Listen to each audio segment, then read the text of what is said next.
I don't know about you, but I'm sure hoping for a resurrection from the dead right about now. Oh, it's been a great, glorious weekend, but I haven't talked this much in a very long time.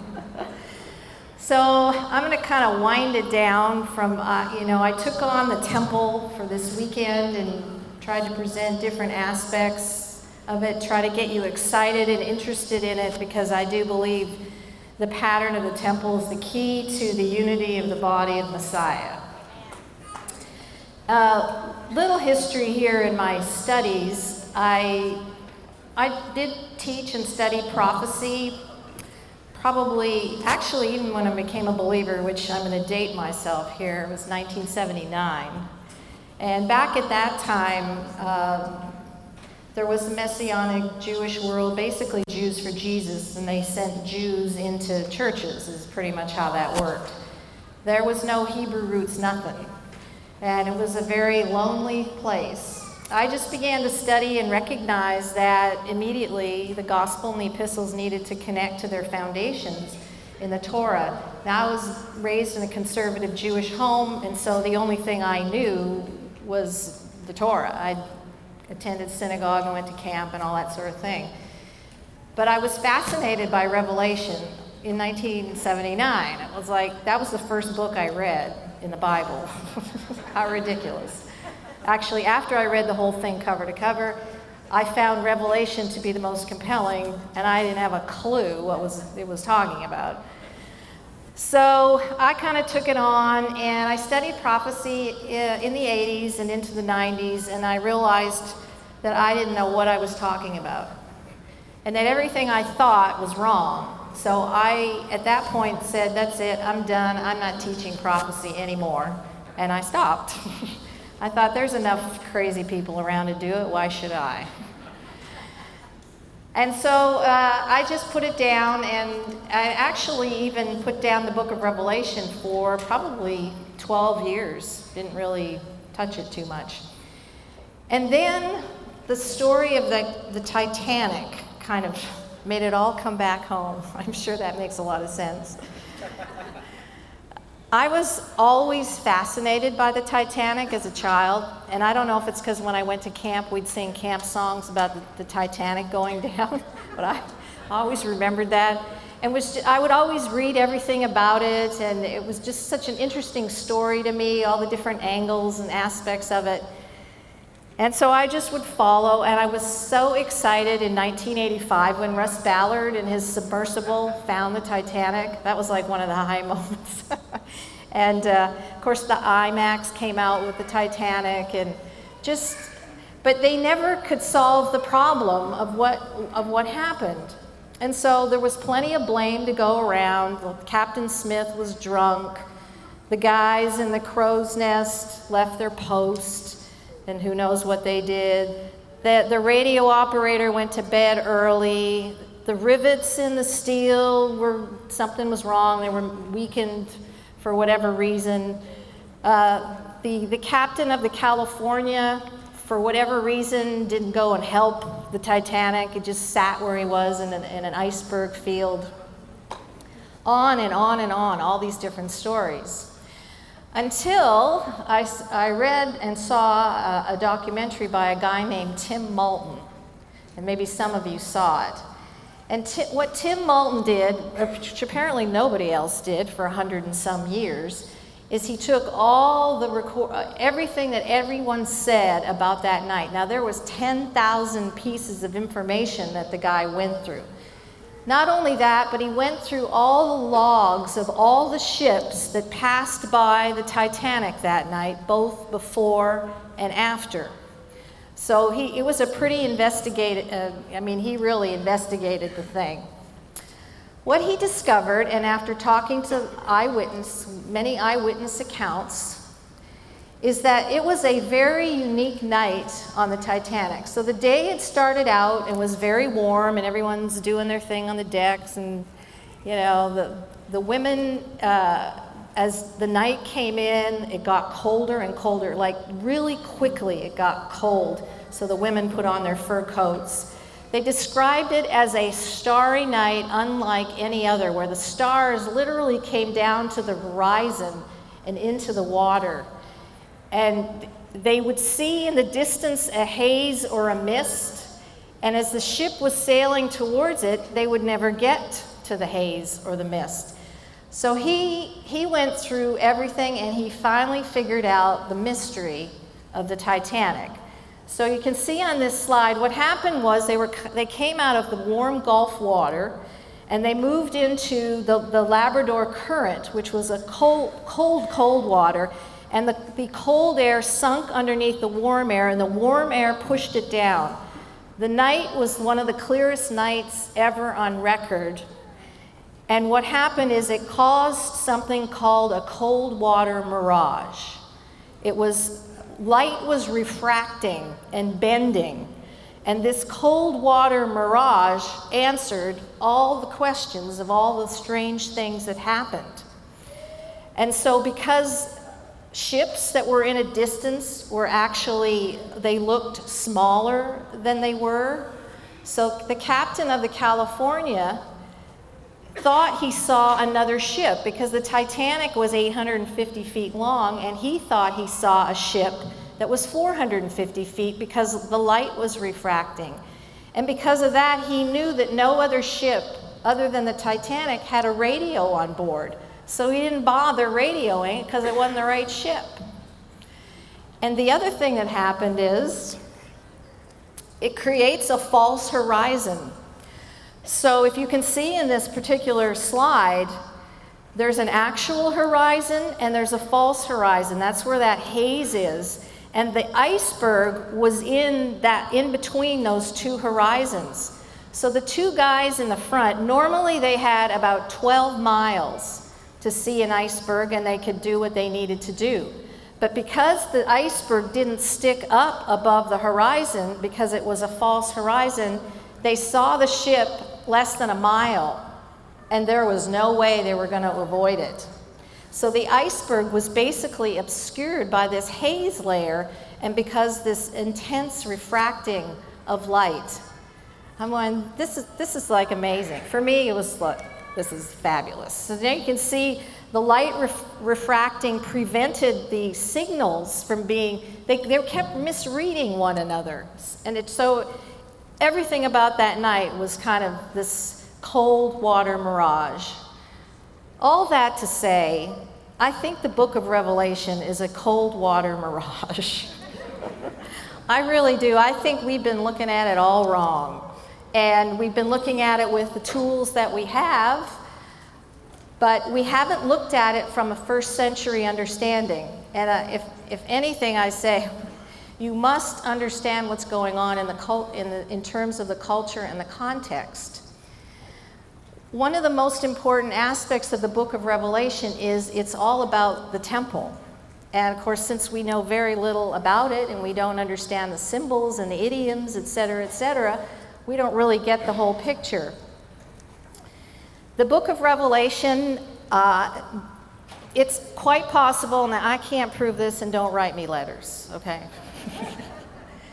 But it looks like it was probably written around 65, 66 of the Common Era, and not the commonly understood 96 of the Common Era.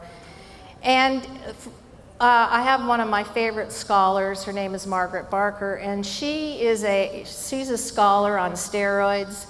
She knows Aramaic, Greek, Hebrew, and Latin by heart, and she can translate any. She could take, one of the pseudepigraphic books, say Enoch, and translate it.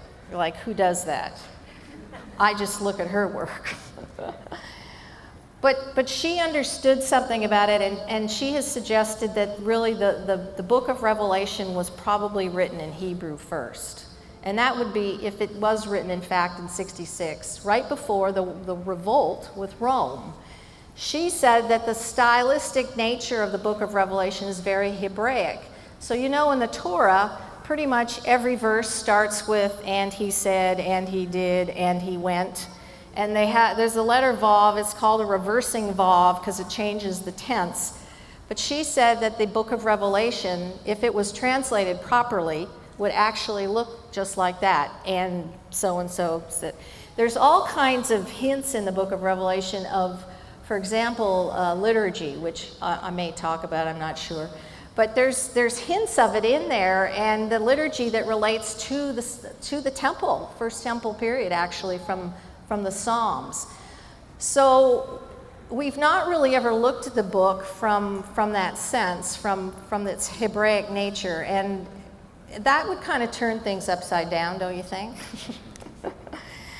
So I don't want to beat a dead horse here for those of you who've been in on my sessions, but really I talked quite a bit about the creation, because the whole Bible is really a creation renewal text. It's all about restoring the creation.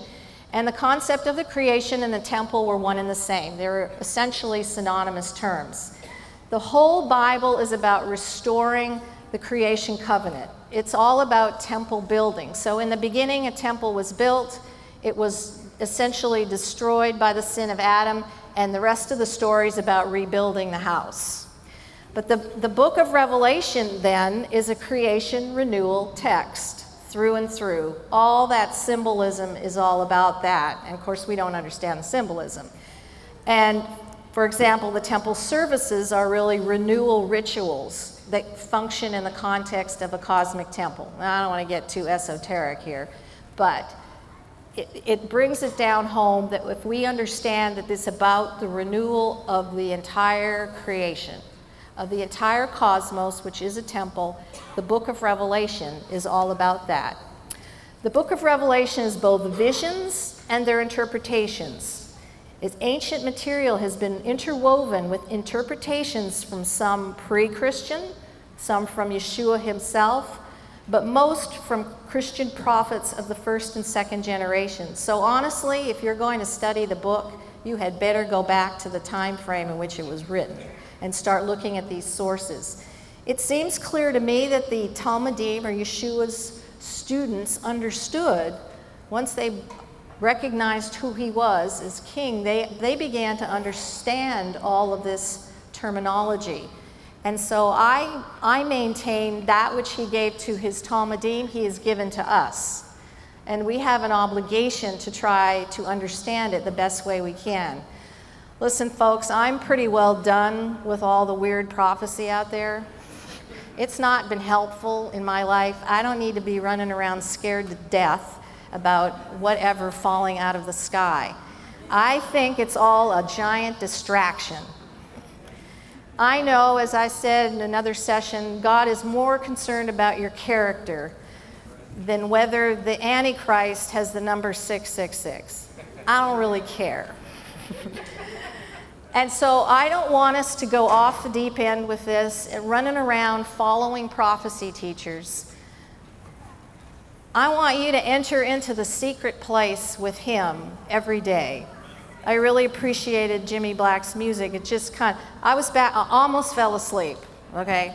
I was sitting in a chair, it was that close, but I just felt myself drifting away, and I was just thinking about being in the presence of God in his holy house, because that's the place where you're changed, where you're transformed, and you're not the same. We don't need to be the same people. I want to be different. I want to make a difference, and I want to be at the place where I don't care if he takes my life, because I know with every breath I've got, I've done what he's called me to do. And I want to hear, well done, my good and faithful servant. That's all I want to know. But you can't know that unless you get into his presence in that secret place. And that's the thing about the kingdom, and I believe that's what Yeshua was trying to communicate to his Talmudim. The writer of Revelation interprets history in his own terms from ancient temple myths, better word parables, in order to show the significance of what was happening. Here's the deal, and actually, I may have I don't even remember what I said when, so pardon me if I repeat myself. But it's quite likely that John was simply writing down the vision that Yeshua received. And I mentioned last night, at his immersion, he was crowned king and was basically entered into the presence of God in the holy place, and that's probably when he received the vision of what would come. and the vision of the house in the future. And so John simply took what Yeshua communicated to him and wrote it down, and now we have this book. So we have all these crazy symbols, sevens everywhere, you know, dragons and beasts and stuff coming out of the sea. What they did was they took events on the ground and they simply applied those symbols to it. So all of it has a practical context. And so we have to kind of unravel that in order to be able to understand what's being communicated. Now, just so you know, I am not this, okay? I am not a preterist, and you'll find this in academic circles. They believe that all prophecy is history, so we're pretty well done. That Revelation is a symbolic picture, of course, of the first century. It comes from the Latin praeter, meaning past. Basically, that the end times has already been fulfilled. In doing so, it's basically saying God's covenant with Israel is over. So this is pretty much a replacement theology position I do not hold. And it doesn't address the question of what creation symbolism is. And so they believe that it's done. So they believe it's done, and then we got the others that say, well, none of that back then had anything to do with anything. We're waiting for the future. And I'm saying, could we please find a happy balance? So prophecy is history repeated over and over again, and you can certainly make application, but in order to do that, in order to make application on anything, you must find its concrete meaning first, and then run with it. This is the problem that we have in the church, because we take abstract topics, we start with them, and then we create spiritual application. This doesn't work. You end up with very strange things. And I don't know about you, I'm a very practical person, down to earth, concrete, and I just like to know what it means. I want to touch it, feel it, and know it. And once I understand it in that realm, then I'll move from that position and bring spiritual dimensions to it. But if I don't understand it practically, it doesn't help me. The symbols in Revelation have basically been removed from the original literary and cultural context.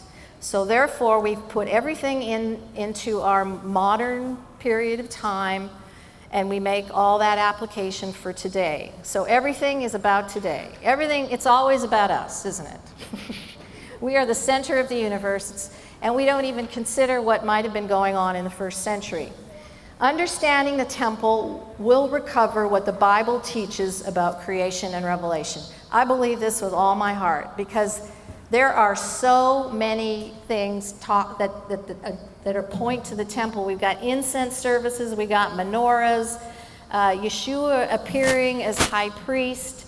All of it, there's so much in there that has to do with the temple. It behooves you to learn it as best you can to understand this book a little better.